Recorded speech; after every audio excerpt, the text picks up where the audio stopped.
Okay बच्चों, विलोपन विधि हम कल पढ़ चुके हैं। उम्मीद करते हैं आपने वो सवाल किए होंगे, समझ में आए होंगे। उसी सीरीज में हम आगे करते हैं। जैसे हमारे 7वां सवाल किया है, इसमें ये कह रहा है कि आपको ये पहले हल करना है और फिर जो उत्तर आ रहा है उसमें उत्तर में कि हमें जांच भी करनी है, जांच भी करनी है। चलो शुरू करते हैं। इसे हम मान लें पहला समीकरण और इसे मान लें हम दूसरा समीकरण। मैंने आपको कल बताया था कि अगर एक संख्या में गुणा करना था तो आसान था, लेकिन अब हम क्या करें, अब हम परेशान हो रहे हैं। यहाँ पर जाकर इसका गुणांक 2 है और इसका इस x का गुणांक 7 है, क्या करें? क्यों ना मैं इसमें पूरे में किससे गुणा कर दूं, इससे 7 और इसमें पूरे में किससे गुणा कर दूं, 2 से। तो और फिर दोनों के साथ क्या करूं, इन दोनों में चिन्ह देखिए कैसे हैं, प्लस। तो क्या करेंगे, घटाएंगे, ठीक है ना, घटा देंगे। तो समीकरण एक में 7 से तथा समीकरण 2 में 2 से गुणा करके घटाने पर गुणा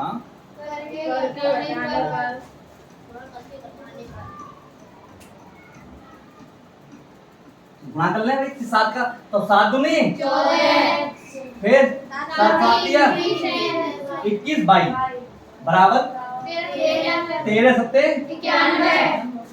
सेम इसमें 2 से होगा तो 7 दूनी 2 दूनी 4 22 और 20 दूनी 40। और इसमें फिर हम क्या करना है, इसको घटाना है। क्या करना है बच्चों, घटाएं। तो घटाने में क्या करते हैं, बस चिन्ह चेंज हो जाता है। ये अच्छा चिन्ह चेंज क्यों होता है, क्योंकि माइनस को प्लस में करते हैं तो क्या आता है, माइनस। तो देखो अब ये माइनस को माइनस करेंगे तो क्या आएगा, प्लस बन जाएगा।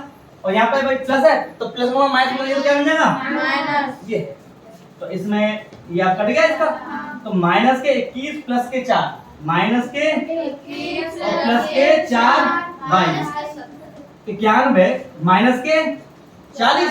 अब बताओ कितना आया, माइनस के प्लस के 21, तो माइनस के 21 प्लस के 4 तो माइनस के 17। और ये बताओ 91 4 40 गए तो 51। अब क्या है, अब मैं क्या करूं कि मुझे 17 पे है बाई का मान निकालना है, तो इस 17 को भगाना होगा। भगाने के लिए क्या करेंगे बच्चों, हम दोनों तरफ गुणात्मक प्रतिलोम। तो माइनस 17 से भाग इधर दे दो और माइनस 17 से, तो माइनस से माइनस कर दिया गया, बाई बच गया। तो 17 दिया 51। तो बाई का मान क्या आया, यहाँ पे प्लस है, प्लस का भाई माइनस कभी हर में माइनस नहीं लेते हम, तो क्या करेंगे दोनों तरफ माइनस गुणा कर दो, है ना। तो प्लस को माइनस करेंगे तो माइनस आया 3 एकम 3 और यहाँ पे क्या बचेगा, माइनस का, तो माइनस को माइनस प्लस बचेगा, प्लस का 1 और 1 का भाग 3 ले देंगे तो माइनस के 3। तो बाई का जो उत्तर आया माइनस के 3 आया। अब क्या करेंगे बच्चों, अब क्या करेंगे, इस बाई के मान को किसी भी समीकरण में रख देंगे, किसी भी समीकरण में रख देंगे। मान लीजिए हम पहला समीकरण 1 से समीकरण 1 हमारा क्या है बच्चों, 2x माइनस 3y बराबर 7। यही है समीकरण पहला, बराबर बराबर। तो हमें y का मान कितना रखना है बच्चों, माइनस 3। तो 2x माइनस 3 और y का मान कितना रखना है बच्चों, माइनस 3 बराबर 13। अब क्या करेंगे बच्चों, इन दोनों के बीच में क्या हो रहा है बच्चों, गुणा। क्या हो रहा है, 2x तो माइनस का माइनस में तो क्या बन गया, तो 3 का गुणा 3 3 का बराबर। अभी ये क्या है, x का मान निकालना है, तो ये वाली एक्स्ट्रा आ रही है हमारे पास, इसको खत्म करेंगे तो ये खत्म कैसे होगा, योगात्मक प्रतिलोम। तो इसका मतलब प्लस का 9 का योगात्मक प्रतिलोम क्या होगा, तो जो काम इधर कर रहे हैं वही काम हमने उधर करना पड़ेगा।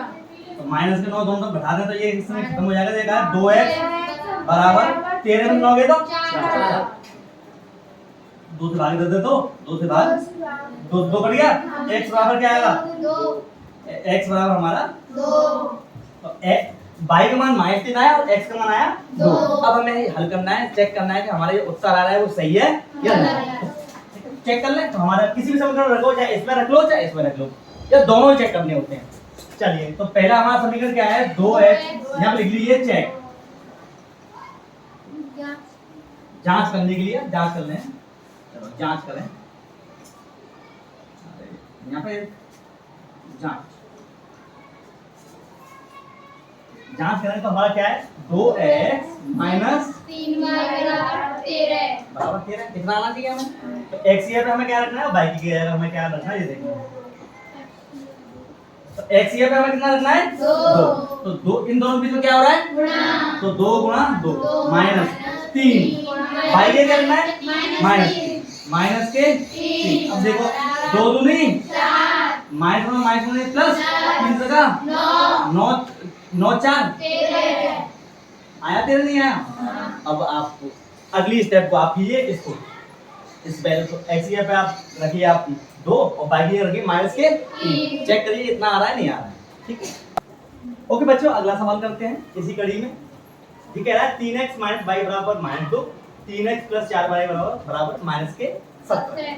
अब इस सवाल को हम कैसे हल करेंगे वो ये अप्रोच होगी हमारी, तो आप जरा देखिए इनके गुणांक देखिए आप समान है तो अब बस क्या करना है हमें, अब इस चिन्ह देखिए दोनों ये भी प्लस है ये भी प्लस, दोनों चिन्ह एक जैसे हैं, जब एक जैसे हो तो क्या करेंगे उसको तो समीकरण एक में से दो को घटा दी, तो 3x माइनस y बराबर माइनस के 2, 3x प्लस 4y बराबर माइनस के 70, बस चेंज सॉरी माइनस नहीं करना है, घटाना है, चेंज होंगे, ये प्लस है तो ये क्या आएगा ये माइनस है तो ये कट जाएगा, प्लस के 3x में से माइनस 3 तो 0 बचा, अच्छा माइनस का 1 और माइनस 4 कितना हुआ माइनस के 5y माइनस के 2 प्लस के 17 प्लस के माइनस के 5y बराबर प्लस के 15, तो माइनस के 5y बराबर प्लस के 15। अब बताओ हमें तो y का मान निकालना है, y का मान निकालना तो क्या करें बच्चों 5 से भाग दो, माइनस के 5 भाग दो, जो काम हम इधर करेंगे वही काम हमें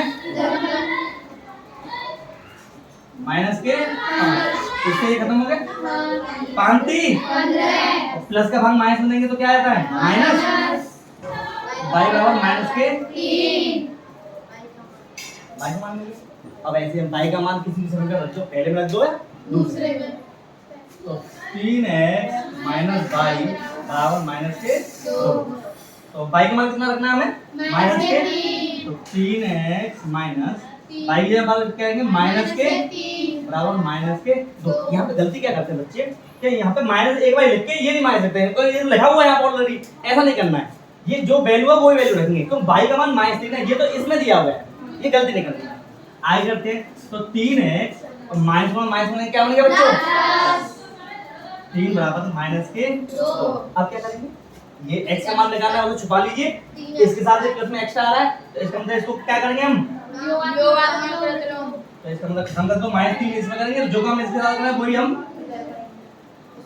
तो ये 3x बराबर माइनस के 2 और माइनस 3 कितना हुआ माइनस के 5, ठीक है। फिर क्या होगा बच्चों x, तो 3x बट्टे 3x बराबर माइनस के 5, तो भाई 3 खत्म करना है तो 3 से भाग दे दो उधर, वो का जो काम मैं इधर करता हूँ वही काम मुझे, तो 3 से 3 कट गया तो x बराबर आया माइनस के 5 बटे 3, x का मान दिया है और y का मान आया ये मान आप समीकरण में रखिए और जो उत्तर आता है वो बताइए कि सही है कि गलत, ठीक है, ये आप काम। बच्चों अगला सवाल करते हैं, अगला सवाल ये दिया है प्रश्न नंबर 8 में कि समीकरण पहला ये दिया है और समीकरण दूसरा आपको देख के बड़ा अजीब सा लग रहा होगा, आपको इसमें क्या करना है, कुछ नहीं है, कोष्टक नहीं होना चाहिए पहली बात तो ये, तो पहले हम कोष्टक खत्म करेंगे और जो जिस तरह से पिछले सवाल थे फॉर्मेट में उसी फॉर्मेट में इसको लिखने की कोशिश करेंगे। कैसे करते हैं बच्चों, तो 3 का गुणा इस पूरे में होगा, तो 3 का गुणा पहले x में होगा फिर 3 का गुणा 2y में, ठीक है, तो 2 पद है इसमें, तो ये 3x हो जाएगा प्लस 3 दूनी 6y, अब ये 10 है, मैं इसको उधर ले आऊं तो ये जब बराबर तो हो सकता है इधर या उधर आती हूं, मैं आप पिछली बार में कर चुके हैं इस चीज को, इसे बार-बार करने की जरूरत नहीं है, तो इधर से उधर आते तो ये पक्षांतर करेंगे तो 10y इधर आके तो माइनस की 10y हो जाएगा, बराबर कितना बचेगा इधर 5 बराबर 5 बचेगा, इतनी बात समझ आई, इसको तो इसको और हल्का किया जा सकता है 3x प्लस ये सजाती है तो क्या होगा प्लस के 6y और माइनस 10y कितना होगा माइनस के 4y बराबर 5। अब ये हमारा तीसरा समीकरण हो गया। ये उस फॉर्मेट में आ गए जो हम चाह रहे थे। सेम हम इसके साथ भी ये करेंगे। तो देखो ये क्या होगा 2 का गुणा पहले किसमें होगा x में और फिर 2 का गुणा किसमें होगा 2y में। तो 2x प्लस 2 का गुणा किसमें करेंगे तो कितना हो गया 4y बराबर 3x प्लस 2। अब क्या करेंगे इसको मैं इधर ले आऊंगा तो ये क्या आएगा 2x जब कोई संख्या बराबर से इधर या उधर जाती है तो पक्षांतर करते हैं तो क्या होता है उसका चिन्ह चेंज। तो यहाँ पे प्लस है तो इधर आके क्या आएगा प्लस के बराबर यहाँ पे क्या बच रहा था सिर्फ बच्चों 2। तो देखो ये सजाती है एक जैसी है। तो बताओ 2x में से 3x से कितने बचे माइनस के 1x प्लस 4 बराबर बराबर जी हमारा चौथा समीकरण मान लें। क्या मान लें अभी आपके सेम ये उसी फॉर्मेट मिल गया हमें नहीं मिल गई। अब बच्चों बताओ क्या करें। देखो इसका हम क्या देखते हैं इसके गुणांक देखते हैं। तो यहाँ पे गुणांक x के साथ x का कितना है 3 और यहाँ पे कितना है 1। तो क्या करें इसमें 3 का गुणा कर लें किस वाले समीकरण में चौथे समीकरण में 3 से मतलब इससे मैं 3 का गुणा कर दूंगा तो ये वैल्यू मिल जाएगी। अच्छा अब हम इसे जोड़ेंगे घटाएंगे तो इन दोनों चिन्ह देखिए यहाँ पे किसका चिन्ह आ रहा है प्लस के और यहाँ पे क्या आ रहा है माइनस। तो हम जोड़ेंगे घटाएं जोड़ देंगे तो कट जाएंगे उससे। तो पहले हम गुणा करें फिर उसके बाद जोड़ देते हैं। तो समीकरण आप लिखेंगे समीकरण किसमें चौथे में 3 से गुणा करके जोड़ने पर गुणा करके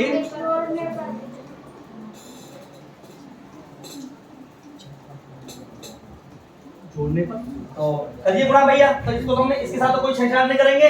तो 3x माइनस के 4y बराबर 5। इसमें हम 3 से गुणा कर रहे हैं तो 3 एकम प्लस 3 चौको 3 दूनी 6। अब बताइए मैं क्या करेंगे। अब हमें क्या करना है जोड़ना है। तो जोड़ने में चिन्ह चेंज होते हैं नहीं होते हैं नहीं होते हैं ठीक है। तो कोई नहीं होंगे तो ये प्लस के 3x में से माइनस चला जाएगा 0 बचा माइनस के 4 प्लस के 12 कितना होगा प्लस के 8y बराबर 6 और 5 कितना होता है 11। बाइक मान निकाल तो 8y बराबर 11 है। इसका मतलब हमें तो बाइक मान निकालना है। तो क्या करेंगे तुम बच्चों गुणा दो प्रतिलोम। तुम 8 से इसको कट जाएगा तो जो काम इधर करते हैं वही काम हमें 8 से 8 कट गया तो y बराबर क्या है 11/8। अब y का मान किसी भी समीकरण में रख दिए चाहे तीसरे में या चौथे में तीसरे में या चौथे बड़ा किस में रखें तीसरे में रख देते हैं 3x माइनस 4y बराबर 5। बच्चों मैंने आप कुछ बच्चे सोचेंगे सर आपने पहले या दूसरे में क्यों नहीं रखवाया रख सकते हैं लेकिन ये हमें खोल के तो आया ये वाली चीज रख सकते हैं उत्तर आपका सही आएगा। लेकिन समस्या क्या रहेगी क्योंकि इसमें फिर गुणा करना पड़ेगा तो लेंदी हो जाएगा। तो हमें लेंदी नहीं करना है हमें आसान बनाना है। अब क्या करेंगे 3x माइनस बाई की जगह पे क्या रखना है गुणा 11/8 4 बाई को 4 गुना 4 ठीक है बराबर 5। अब ये क्या आएगा बच्चे माइनस 4 दूनी 4 एकम 4 11 एकम 11 11 दूनी 11/2 11 एकम 11 दूसरे 2 बराबर 5। ये गुणात्मक प्रतिलोम कर लो ये योगात्मक प्रतिलोम 11/2 दोनों तरफ कर लेंगे मतलब जोड़ देंगे। इससे फायदा क्या हुआ ये खत्म हो जाएगा हमारा। तो यहाँ बचा 3x 5 प्लस 11/2 अब बताओ 5 दूनी 10 और 11 21/2। ये किसका मान आया अभी नहीं आया ये हमारा 3x का है और हमें तो x चाहिए। तो इसका मतलब 21/2 मतलब 3 को यहाँ पे भाग दे दूं तो जो काम इधर कर रहा हूँ वही काम मुझे उधर करना पड़ेगा है ना। तो 3 से 3 कट गया 7 दिया तो 7 एकम 7/2 तो हमारा x का मान 7/2 आया और y का मान आया 11/8। ये वाला मान तो किसी भी समीकरण में रख लेना और चेक करना कि ये हमारा उत्तर सही आ रहा है या गलत। उम्मीद है आप इसे कर लोगे ठीक है बहुत बहुत